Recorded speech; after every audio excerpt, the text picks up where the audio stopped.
Silks చేనేత వస్త్రాల అద్భుత ప్రపంచం. కుక్కట్పల్లిలో మార్చ్ 28న గ్రాండ్ ఓపెనింగ్. ఇక్కడ సీతారాములు ఇక్కడ కొంతకాలం నివాసం చేశారని ప్రత్యేకంగా చెప్పబడుతుంది. ఈ ప్రాంతం అందుకే కదా ఇక్కడ ప్రఖ్యాతం.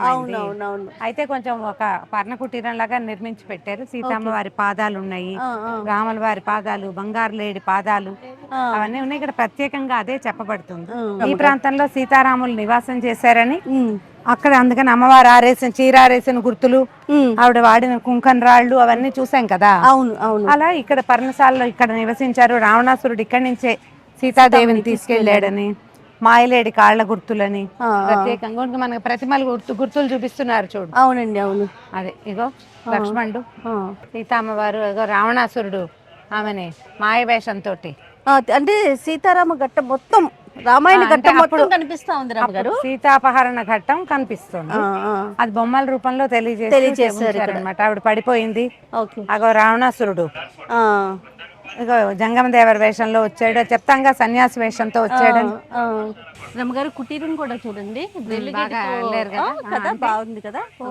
కొత్త పద్ధతిలో కాకుండా అప్పుడు కాలంలో ఏం పద్ధతిలో చేశారో అట్లాగే కర్రలతోటి ఏం లేదు. ఇక్కడ ఇది జరిగిందని తెలియటం కోసం మరి అంటే కథని ఎస్టాబ్లిష్ చేశారు. అంతే. ఇప్పుడు నెక్స్ట్ వచ్చే వాళ్ళకి పిల్లలకి కానీ వాళ్ళకి తెలియాలి కదా రమ్మగారు. తెలుస్తుంది అంటే ఒట్టిగా ప్లేస్ చూసి వెళ్తే మనకు తెలియదు కదా. అవును, అవును. అందుకని ఒక సిగ్నిఫికెన్స్ గా ఇక్కడికి ఇది జరిగిందని తెలియటం కోసం. ఆవిడ సీతాదేవి కింద పడిపోయింది, రావణాసురుడు భూభాగాన్ని లేవ తీసుకెళ్తున్నాడని ఒక కథనం కదా.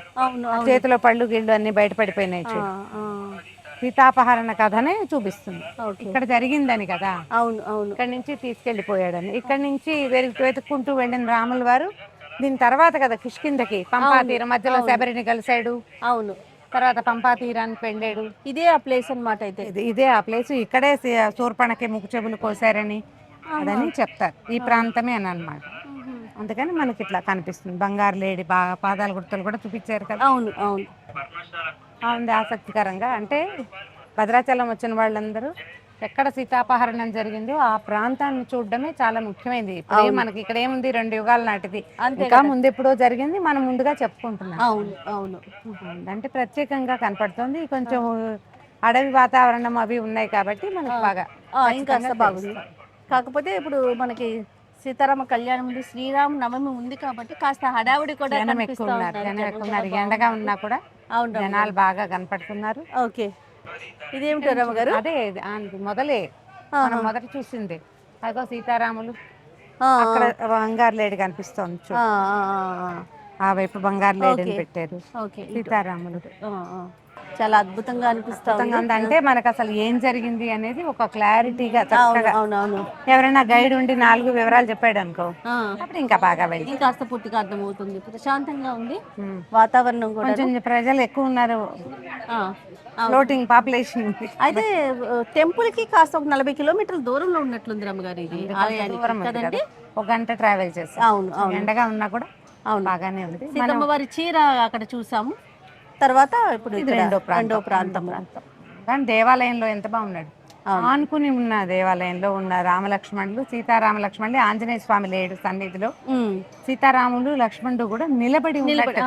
ఎందుకంటే మనం భద్రాచలం మెయిన్ దేవస్థానంలో స్వామివారు కూర్చున్నట్టు పద్మాసనం ఒళ్ళో ఆవిడ కూర్చున్నట్టు, రెండో పక్కన లక్ష్మణుడు నుంచున్నట్టు కనపడుతుంది. ఇక్కడ ఏంటంటే వరుసగా నుంచి మధ్యలో సీతాదేవి నిలబడి ఉన్నట్టుగా ప్రత్యేకంగా కనపడుతుంది.